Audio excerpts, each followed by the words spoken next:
Welcome to the world of daily life stories. Don't forget to like and subscribe so you don't miss new stories. Enjoy listening. The confrontation. Langley International Airport hummed with the typical bustle of travel, rolling suitcases, hurried footsteps, and the faint echo of distant announcements. It was the sort of ordinary day that travelers had come to expect in one of the busiest terminals in the country. The sunlight streamed in through the tall windows, casting soft beams across the polished floors of Terminal B, where passengers scurried from gate to gate, absorbed in the rhythm of their journeys. However, beneath the surface of this ordinary scene, a confrontation was brewing that would soon ripple through the lives of everyone involved.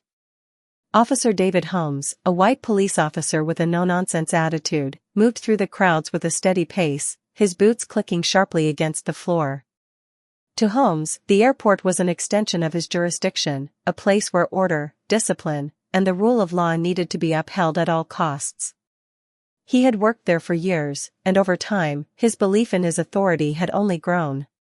Holmes had come to see himself not just as a protector of the peace, but as a figure of unwavering control. His sharply pressed uniform and the heavy weight of his badge served as constant reminders of the power he wielded. Holmes had a reputation for being vigilant. Some even called him the watchdog of the terminal, often seen roaming the halls with a sharp eye for potential trouble. To him, the rules were simple: follow them or face the consequences. And that day, it seemed as though someone was about to face those consequences. It began near the airline check-in counter where a tall, imposing figure stood speaking to an airline attendant. The man, dressed in an impeccably tailored suit, exuded an aura of confidence and calm. His deep voice carried across the terminal as he addressed the flustered clerk, his body language composed, yet firm. There was a tension in the exchange, a disagreement about the delay of a flight. Nothing unusual for an airport, where delays were a common source of frustration. Holmes, however, saw the situation differently. He immediately assessed the man's presence and the interaction, quickly concluding that there was something unsettling about the exchange. It wasn't the manner of the conversation that disturbed him, it was the way the man was speaking. The cool, controlled tone, the manner of addressing the staff, and the calm resolve in his eyes, all of it felt like a challenge to Holmes's sense of order.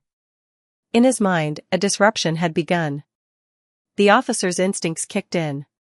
With deliberate steps, he moved toward the scene, his eyes narrowing as he approached the man. He knew what he had to do. "Sir, I'm going to need you to step aside and come with me," he said, his voice carrying the weight of an order. His tone was commanding, tinged with the subtle expectation that the man would comply. The man, who had been speaking to the attendant, turned slowly to face the officer. His expression was steady, his demeanor almost stoic. "I'm Jerome Harper," he introduced himself in a deep, controlled voice. "I'm simply asking about the delay of my flight." Holmes did not fully register the name, nor did he pause to consider the gravity of the situation. To him, the man was just another passenger causing a disturbance. "Step aside," he repeated, his voice growing more insistent. There was an edge to his tone now, a hint of irritation creeping in as he sensed the man's calm was beginning to test his patience. Jerome remained where he was, his posture unflinching. "Officer, I assure you that there's no need for this," he said, his voice composed, yet firm. The words seemed reasonable enough, but to Holmes, they were a direct challenge. His sense of control was slipping, and that was unacceptable. Without another word, Holmes grabbed Jerome's wrist and yanked him toward him. The sudden action was swift, almost reflexive, born from a place of unwarranted authority. Jerome's eyes widened slightly, but his expression remained calm. He did not react with aggression or resistance, only with disbelief. "You're creating a scene in a public space," Holmes stated, the words leaving his lips as if rehearsed. "That's grounds for detention." His grip tightened on Jerome's wrist, and the sound of handcuffs snapping shut echoed through the terminal, sending ripples of discomfort through the surrounding crowd. It was a sudden and jarring moment that caught the attention of nearby passengers, who slowed their steps to watch the unfolding drama. Some murmured in disbelief, others pulled out their phones to capture the spectacle, while a few simply stood frozen, unsure of what to make of the situation. The image of a well-dressed black man in handcuffs, escorted by a white officer, painted a stark picture, one that would be difficult to erase from the minds of those who witnessed it. Jerome, his voice steady despite the circumstances, looked at Holmes. "This is a misunderstanding," he said calmly. There was no anger in his words, only a quiet insistence on the injustice of the situation. Yet Holmes, unwilling to consider the possibility that he had made a mistake, dismissed Jerome's explanation with a wave of his hand. "Save it for the station," Holmes barked, already turning to march Jerome toward the security office. His mind raced, not with doubt, but with the certainty that he was in control. He had done his job, and the situation would be over soon enough. Little did he know, he was about to make a decision that would change everything. As they walked through the terminal, the murmurs among the crowd grew louder. Whispers of confusion and disbelief filled the air, but Holmes paid them no mind. His focus was on the task at hand, removing Jerome from the public eye and restoring the order he felt was being disrupted. What he didn't know, however, was that Jerome Harper was not just any passenger. He was the CEO of Unity Airlines, the very company that operated the flights at the airport. The confrontation had escalated beyond anything Holmes could have imagined. What had begun as a simple misunderstanding was about to unravel in ways that no one, least of all Holmes, could have predicted. In the sterile, fluorescent-lit security office, the tension between officer and detainee was palpable. Holmes sat behind a metal desk, his posture rigid and self-assured, as he filled out paperwork. His pen moved across the form with a deliberate precision, and yet there was a subtle unease in his movements, something he couldn't quite shake. Jerome, though still handcuffed, had not uttered a word since they had arrived, his gaze unwavering as he silently observed Holmes. With a sudden sharpness, Holmes looked up at Jerome, his voice cutting through the stillness. "What was that all about back there?" he demanded. "You think you can just cause a scene and get away with it?" Jerome's eyes locked onto the officer's with a steady gaze. "I was asking about the flight delays," he said simply, his voice not betraying the frustration he must have felt. "I have a meeting that I can't miss." Holmes's eyes narrowed. He wasn't interested in the details, he had already decided that this was an issue of defiance, not a legitimate inquiry. "What's the rush?" Holmes sneered. "Got somewhere important to be?" Jerome's composure remained intact. "Actually, I do," he replied smoothly. "But you might want to finish processing me quickly. You're not going to like where this goes." Holmes's brow furrowed, a mixture of confusion and irritation bubbling up inside him. He leaned forward in his chair, almost savoring the upper hand he thought he had. "Oh yeah? And why is that?" Jerome didn't answer immediately. Instead, he waited, his expression unreadable, as if calculating the moment. But before he could speak, a knock at the door interrupted them. The security supervisor entered the room, his face pale, and his posture tense. "Officer Holmes," the supervisor said, his voice quiet but urgent, "could I have a word outside?" Holmes groaned, throwing Jerome one last glance, before standing up. "This better be important," he muttered, the weight of the moment beginning to settle on him. The revelation. The security office door creaked shut behind Officer Holmes, leaving Jerome in the stark silence of the room. He sat still, his expression calm but his mind racing. The handcuffs, though uncomfortable, couldn't mask the quiet strength in his demeanor. He had been through far worse in his life, though this moment was unlike any he had ever faced. He knew that what was happening here would have ramifications far beyond this airport, beyond this moment. Holmes, meanwhile, stepped into the hallway with the supervisor. As the door clicked shut behind them, the supervisor's posture stiffened with unease. He glanced around nervously, ensuring no one could overhear their conversation. His voice dropped to an urgent whisper. "Do you know who that is in there?" Holmes, still brimming with the cocky confidence that had led him to act so rashly moments before, furrowed his brow. "What are you talking about?" "It's just some guy causing a scene about a delayed flight."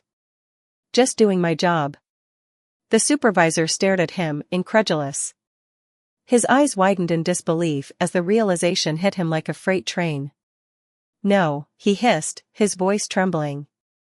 That's Jerome Harper, CEO of Unity Airlines. The owner of the airline you just, he paused, making a subtle gesture toward the office where Holmes had just come from. The owner of the damn airline. Holmes's blood ran cold. He blinked, the words hanging in the air like a heavy weight. He had heard of Harper before, of course, who hadn't? But in the moment of confrontation, the thought had never crossed his mind that the man he was manhandling could be someone of such significance. Wait, you're telling me? Holmes's voice trailed off, his mind struggling to process what he had just been told. The idea that the man in handcuffs, Jerome Harper, was not just any random passenger, but the very man whose airline was operating under the terminal's roof, was a shock that shook him to his core.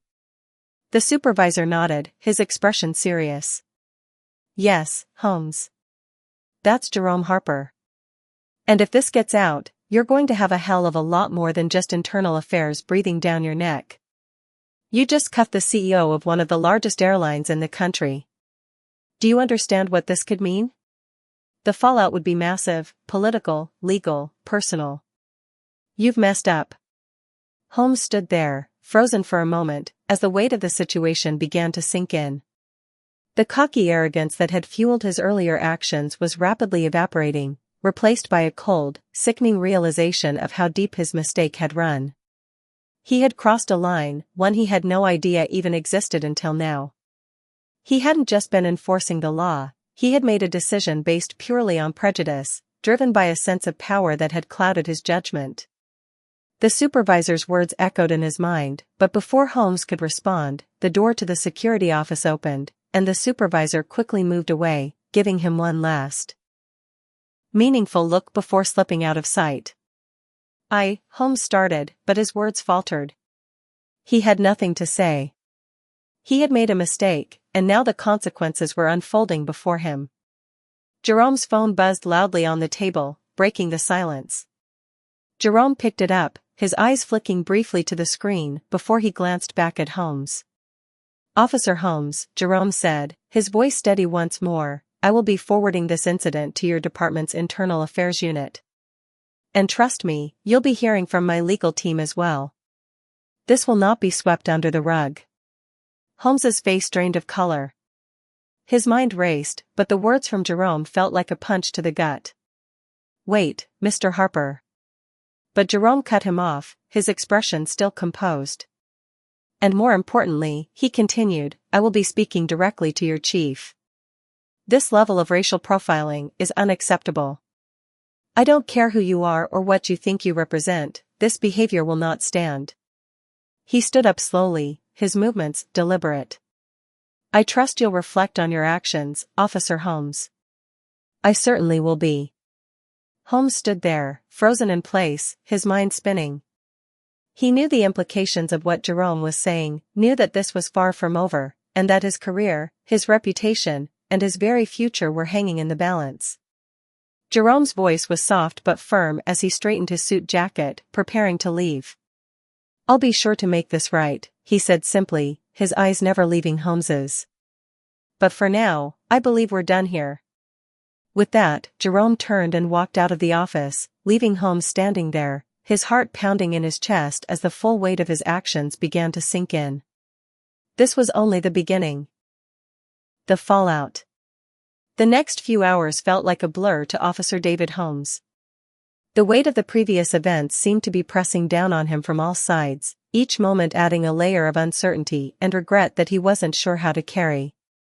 He sat at his desk, trying to make sense of everything, but every time he closed his eyes, the image of Jerome Harper, calm, composed, yet undeniably powerful, flashed before him. The man he had wronged was not just a passenger, he was the CEO, the owner of the airline that had been operating under that very terminal. The realization stung deeply, and a cold sweat formed on Holmes's brow as he replayed the arrest in his mind.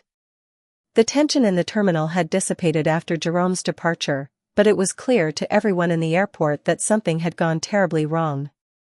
The incident was already starting to spread through the terminal like wildfire, and Holmes could feel the shift in the air.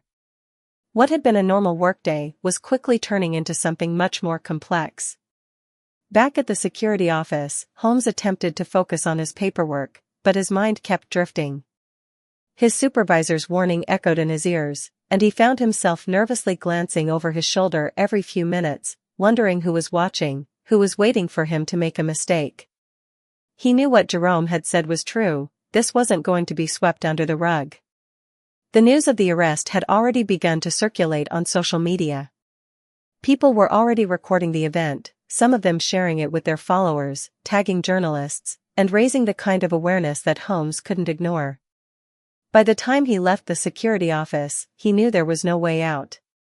He could already sense the storm brewing. His phone buzzed constantly, his notifications flooded with messages from colleagues, former friends, and even strangers who had seen the video or heard about what had happened. His phone rang, but he couldn't bring himself to answer it. What would he say? He didn't even know what to think of himself anymore. Meanwhile, Jerome Harper was not sitting idly by. He had been escorted out of the terminal, his composed demeanor unchanged, but his mind was already working on how he would navigate this new, unexpected conflict. His legal team had been notified the moment the incident occurred, and by the time he reached his office, the wheels of action had already begun turning. Jerome wasn't the type of man who let things slide. He had worked too hard to build his empire, his airline, to let one man's ignorance tarnish his reputation. But what troubled him most was not the public humiliation. He had lived through worse, but the unsettling reminder of how deep the roots of prejudice and bias ran in places like this. As he sat in his luxurious office, looking out over the city from the floor-to-ceiling windows, Jerome reflected on the events that had unfolded at Langley International. He had grown accustomed to the looks, the stereotypes, the assumptions. As a black man in a predominantly white, high-powered business world, he had seen it all. He had fought against those who doubted his abilities, who underestimated his worth. But this encounter, this arbitrary arrest, stirred something deep within him. It wasn't just the racial profiling that bothered him, it was the fact that someone had used their position of authority to belittle him. It was a reminder that the system wasn't as impartial as it should be. Jerome wasn't just a businessman, he was a man of principle. He had built Unity Airlines with the idea that everyone, no matter their background, deserved respect and dignity. He had learned that to succeed, to truly make a difference, one had to not just break barriers, but dismantle the very structures that upheld inequality. And what had happened to him at Langley was a symptom of a much larger issue, one that needed to be addressed. And so, with the click of a button, he drafted an email to his legal team, instructing them to take immediate action against the officer, the airport, and even the system that had allowed such a thing to happen in the first place. Within hours, news outlets began picking up the story. Headlines screamed about a prominent CEO being falsely arrested at an airport for simply asking about his delayed flight. The video, which had been filmed by a few bystanders, spread quickly across the internet, sparking outrage on social media platforms. Comment sections were flooded with thousands of comments, some expressing disbelief, others voicing their support for Jerome, and many condemning the actions of Officer Holmes. What had begun as a personal misunderstanding now had the power to shape public opinion. It had become a symbol, a rallying cry against prejudice, bias, and racial profiling. The story soon went beyond the bounds of local news, traveling far and wide. Within a day, major news networks had picked up the story, interviewing passengers who had witnessed the event, alongside experts on racial bias and policing. Some of those who spoke out were civil rights advocates, calling the incident a textbook example of racial profiling in law enforcement. Others expressed concern over how systemic racism in the country institutions could affect even the most seemingly neutral spaces, like airports. As the media frenzy grew, so did the pressure on the airport. Calls from politicians, activists, and concerned citizens flooded the airport's customer service and complaints lines. The head of the airport's security department issued a statement, expressing regret over the incident, but it was clear that this wasn't enough to quell the mounting criticism. People demanded answers. They wanted accountability. And it was Jerome who was leading that charge. Back at Langley International, Officer Holmes found himself isolated. Colleagues, who had once spoken to him casually, now avoided eye contact with him in the hallways. Some even refused to take calls or answer his messages. His phone continued to buzz, but now it was filled with angry texts and voicemails from his own family. "What did you do, David?" his sister had texted. "This is going to ruin you." Holmes felt like he was drowning. The quiet hum of the airport seemed to mock him as he sat at his desk, desperately trying to find something to hold on to. He couldn't believe this was happening. He had always considered himself a man of integrity, someone who did his duty with honor. Yet here he was, being castigated by people who had never once walked in his shoes. He could feel the anger, the shame, the judgment surrounding him like a storm he couldn't outrun. But the real consequence was not the backlash he received, it was the slow, steady unraveling of his own identity. Holmes had prided himself on his role as an enforcer of the law, a protector of the public. But in that moment, with his actions now on display for all to see, he began to question everything he had ever believed about himself. What had driven him to act the way he did? Where had his sense of justice gone? Had it always been clouded by bias, by a desire for power and control? For Jerome Harper, the path ahead was clear. He would take action. He would demand justice, not just for himself, but for all those who had been subjected to the same prejudices and assumptions. But as the legal battles loomed ahead, he couldn't help but feel a sense of responsibility. This was bigger than him. This was about breaking a cycle, challenging the very system that had allowed men like Officer Holmes to operate with impunity. The stage was set for a reckoning. Holmes had crossed a line, but it was Jerome's moment to stand tall. This was no longer just a story about one man's mistake, it was a call to change. A call to challenge the status quo and confront the biases that had plagued so many. It was a battle for fairness, for dignity, and for the truth to finally come to light. And Jerome Harper, the CEO of Unity Airlines, was at the forefront of that battle. The reckoning. The story of the wrongful arrest at Langley International Airport quickly became more than just a viral sensation, it became a movement. People from all walks of life rallied behind Jerome Harper, offering their support and sharing their own stories of discrimination and injustice. The arrest of a black CEO at the hands of a white police officer for nothing more than asking about a delayed flight had struck a nerve in the public consciousness, unearthing years of unresolved tension.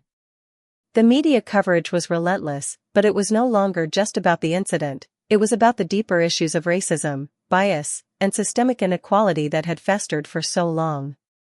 Jerome had known that this would be the result of his actions. He had seen the viral posts, heard the interviews from the passengers who had witnessed the arrest, and recognized the power of the moment. But the true weight of what was unfolding had not fully hit him until the morning after the incident, when he arrived at his office at Unity Airlines. The lobby was full of reporters, photographers, and civil rights advocates, all eager to speak with him, to hear his side of the story. But Jerome didn't want to make headlines for the sake of it. He didn't want to use his platform to increase the media frenzy around him. He had never been the type to seek attention. However, this was different. What had happened to him was something he could no longer ignore. It wasn't just about him anymore. It was about a society that had allowed incidents like his to occur without consequence. It was about a deeply embedded prejudice that had cost him his dignity, and in doing so, had exposed the fragility of an entire system. Sitting at the head of a conference table surrounded by his legal team, Jerome prepared for what was about to come. There was a quiet hum in the room as he scanned the papers in front of him, outlining the steps for his legal action against Officer Holmes, the airport, and even the police department. He was no longer just an entrepreneur or a CEO, he had become a symbol of resistance, an advocate for those who felt powerless in the face of injustice. He would not let this moment slip by without making it count. "We have to hold him accountable," one of his attorneys said firmly, breaking the silence. "Holmes violated your rights. He didn't just arrest you, he assaulted your character, and the character of everyone who has been unjustly treated by the system." Jerome nodded, but he wasn't just thinking about his own situation. He was thinking of the countless other instances where people had been wronged simply because of the color of their skin, their gender, or their background. He was thinking about the father who was arrested for no reason in front of his children, the teenager who was pulled over and treated as a criminal for nothing more than being in the wrong place at the wrong time. His fight was bigger than any one of them, and he knew that his actions could be the catalyst for a change. The legal team had already begun drafting the official complaint, and soon it would be filed with the Internal Affairs Department. But what truly made Jerome's heart pound with purpose was the fact that he had the power to push for broader change. He knew this would take time, effort, and an unrelenting will to fight, but it was a fight he was prepared for. He wasn't going to let Officer Holmes, nor anyone else, get away with abusing their position of authority. Meanwhile, Officer Holmes was facing the fallout from his actions in ways he had never anticipated. The initial public backlash was swift and unforgiving, and as the story continued to spread, it became clear that the public was demanding answers. The airport had launched an internal investigation, and Holmes's superiors were under increasing pressure to act swiftly. But Holmes didn't want to hear it. He couldn't face the reality that he had not only made a mistake but that he had done so in such a public way, with so many people watching, judging, and condemning his every move. In his quiet apartment, far from the chaotic headlines, Holmes sat in silence, his hands trembling as he replayed the events of that fateful day over and over again. Each time, the weight of his actions felt heavier. He had acted on impulse, driven by a deep-seated prejudice that he had never questioned. At first, he had convinced himself that Jerome Harper was simply another passenger causing a scene, someone who needed to be put in his place. But as he sat alone, his mind began to process the full scope of what had transpired. It wasn't just an arrest, it was a failure. A failure of empathy, of understanding, of duty. Holmes thought back to the many moments in his career where he had been praised for doing his job, for maintaining order, for keeping things running smoothly. He had always prided himself on being the kind of officer who took control of situations, who followed the rules and expected others to do the same. But in this moment, he realized that his actions hadn't been about maintaining order, they had been about maintaining power. Power over Jerome, power over a situation he didn't fully understand, and power over a man whose calmness had made him feel threatened. As the days passed, Holmes received a call from his union representative. The conversation was brief but uncomfortable. "David, we're trying to manage the situation here, but it's clear that this is going to go much further than we thought," the union rep said. "Internal Affairs is looking into it, and you're going to need to cooperate fully. The last thing we want is for this to escalate into a lawsuit." Holmes's stomach dropped at the mention of a lawsuit. He had seen how things like this could spiral out of control.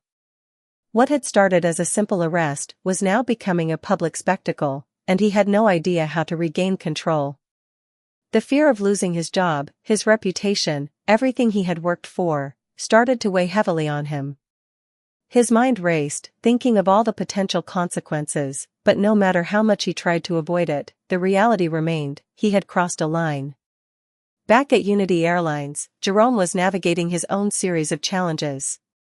With the growing media attention, his company was now the center of public scrutiny, and while many supported him, others took issue with how he was handling the situation.